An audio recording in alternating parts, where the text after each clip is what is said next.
শিমের এই অসাধারণ রেসিপি আপনারা যদি বানিয়ে খান তাহলে কিন্তু আঙুল চাটতেই থাকবেন। আজকে আমি তাই আচারি শিমের তরকারি রেসিপি নিয়ে আপনাদের কাছে হাজির হয়েছি। হ্যালো এভরিওয়ান, অসীমার কিচেনে আপনাদের সকলকেই স্বাগত। শিমের এই রেসিপি বানানোর জন্য প্রথমে আমি একটা শুকনো মশলা তৈরি করে নেব। এর জন্য নিয়ে নিলাম 2 চামচ মতো গোটা ধনে, 1 চামচ তিল, 4টে শুকনো লঙ্কা, 1 চামচ গোটা গোলমরিচ আর 1 চামচ গোটা জিরে। সমস্ত গোটা মশলাগুলোকে আমি প্রথমে একটু ড্রাই রোস্ট করে নিলাম, যতক্ষণ না এই মশলাগুলো থেকে একটা খুব সুগন্ধ বেরোচ্ছে ঠিক ততক্ষণ পর্যন্ত। যখন এগুলো ভাজা হয়ে যাবে তখন এটাকে ঠান্ডা করার জন্য রেখে দিতে হবে। তারপরে মিক্সার গ্রাইন্ডারে ঘুরিয়ে এটার একটা শুকনো গুঁড়ো তৈরি করে নিতে হবে। দেখুন এই মশলা ভাজা সম্পূর্ণ তৈরি। এবার আমি গ্যাসটাকে অফ করে দিলাম। অন্যদিকে আমি নিয়ে নিয়েছি 500 গ্রাম মতো শিম। আমি এই ধরনের শিম নিয়েছি, তবে আপনারা সাদা অথবা সবুজ যে কোনো কালারেরই শিম কিন্তু নিতে পারেন। এরপরে শিমের মাথার দুদিকের অংশ আর পাশের আঁশটাকে একটা ছুরির সাহায্যে প্রথমে কেটে বাদ দিয়ে দিলাম।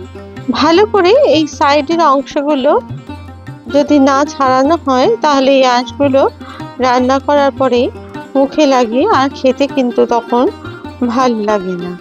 তার জন্য এই আঁশের অংশটা কিন্তু অবশ্যই ছাড়িয়ে দিতে হবে। এরপর আমি একটা কাঁচি দিয়ে অর্ধেক করে শিমগুলোকে কেটে নিলাম। আপনারা এই কাজটা ছুরি অথবা বটির সাহায্যেও কিন্তু করতে পারেন। শীতকালে এত সুন্দর টাটকা শিম পাওয়া যায় যে তা দিয়ে যে কোনো রান্নায় কিন্তু ভালো লাগে। তবে আজকের এই রেসিপি একটু অন্য ধরনের, কিন্তু খেতে অসাধারণ লাগে। শিমের মধ্যে দেওয়ার জন্য আমি 2টো আলু নিয়ে নিয়েছি। আলুগুলোকে পাতলা পাতলা করে কেটে আমি রেখে দিলাম এটা শিমের তরকারির মধ্যে দেওয়ার জন্য। আপনারা চাইলে ডুমো করেও কিন্তু আলুটা কেটে নিতে পারেন। এরপরে আমি একটা কড়াই বসিয়ে এর মধ্যে দিয়ে দিলাম 4 চামচ মতো সর্ষের তেল।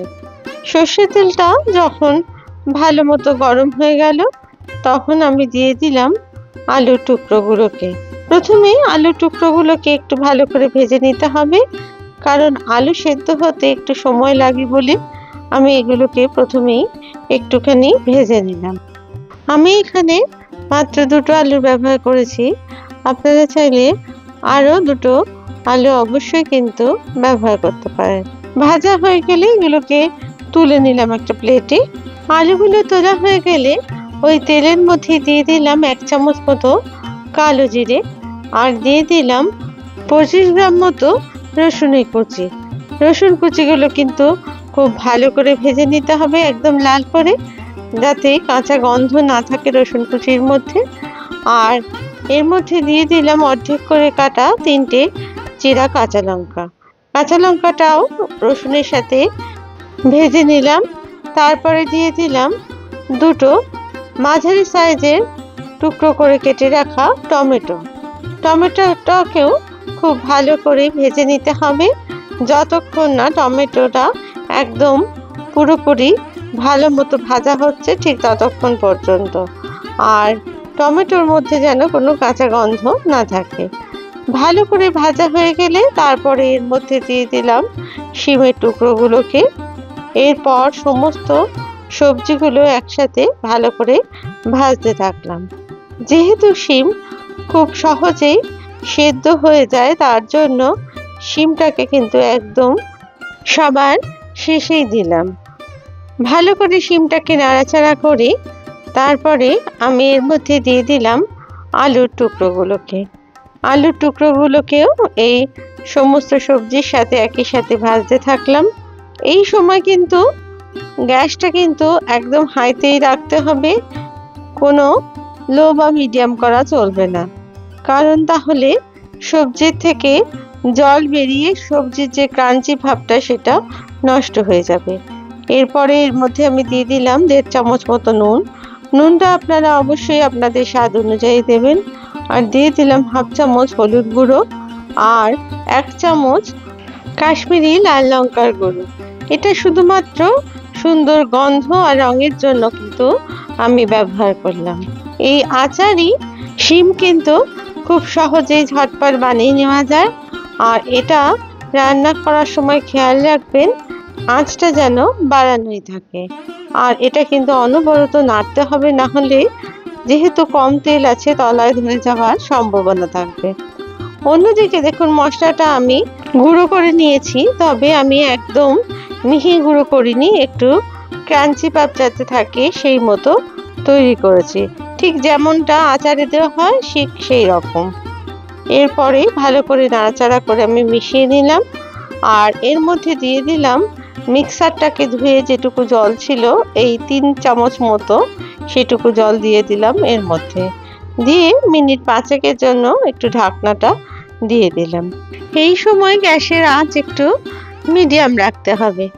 তারপরে খুব ভালো করে নাড়াচাড়া করে সমস্ত মশলা মিশিয়ে নিলাম এই শিমের মধ্যে। মশলাটাকে খুব ভালো করে মিশিয়ে আমি সবশেষে দিয়ে দিলাম হাফ চামচ মতো চিনি।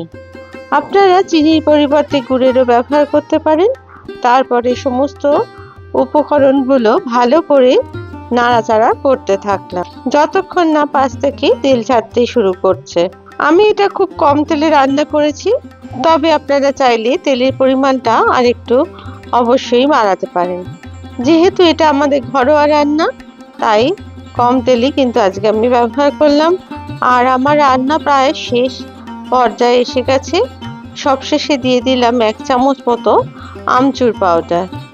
এই পাউডারটা কিন্তু স্বাদ আর গন্ধ অসম্ভব সুন্দর এনে দেয় এই তরকারির মধ্যে।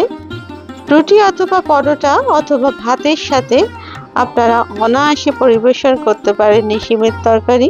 এবার আমার এই তরকারি পরিবেশন করে দিলাম একটা প্লেটের মধ্যে। দেখুন কত সুন্দর এই তরকারি হয়েছে, স্বাদে গন্ধে অতুলনীয় এই আচারি শিমের তরকারি আপনারা অবশ্যই বাড়িতে একবার ট্রাই করে দেখতে পারেন। যদি আমার এই রেসিপি আপনাদের ভালো লেগে থাকে তাহলে প্লিজ লাইক, শেয়ার আর কমেন্টস করতে ভুলবেন না। আর আপনারা যদি আমার চ্যানেলের নতুন সদস্য হন তাহলে প্লিজ চ্যানেলটিকে সাবস্ক্রাইব করে দেবেন। আর পাশে থাকা বেল আইকনটিকে প্লিজ প্রেস করে দেবেন, যাতে করে নতুন রেসিপি দিলে অতি সহজেই আপনাদের কাছে তা পৌঁছে যায়। আমার নতুন রেসিপি নিয়ে আপনাদের কাছে হাজির হব। আপনাদের সবাই ভালো থাকবেন। ধন্যবাদ।